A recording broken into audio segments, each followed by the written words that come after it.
welcome to the module on progressive realization of the right to adequate housing.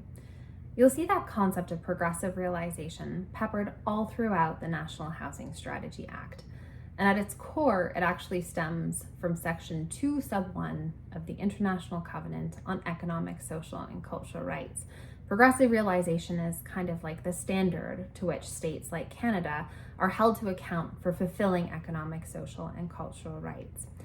And what that standard means, well, here's what it doesn't mean to start with. It doesn't mean that everybody gets a house. It's not quite as simple as that.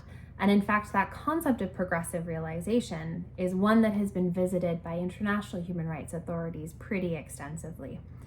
It does mean things, though, like Canada must commit a maximum of available resources in order to achieve the right to housing.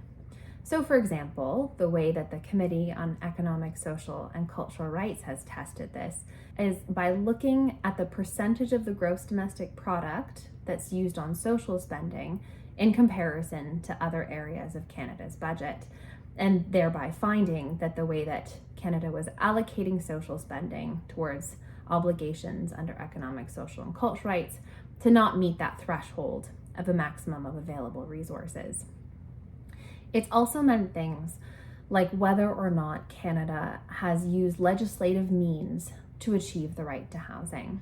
Is there legislation? Is there a way for rights holders to be able to exercise economic, social, and cultural rights, like the right to housing, which interestingly and arguably they can do now using the National Housing Strategy Act mechanisms like a review panel?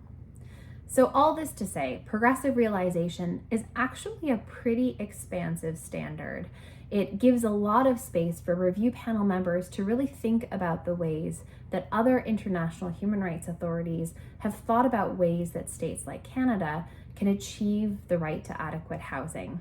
And there's a lot of excellent material you'll find throughout this module to really help you suss out how that standard has been applied and considered and how you could do that within your work. Good luck.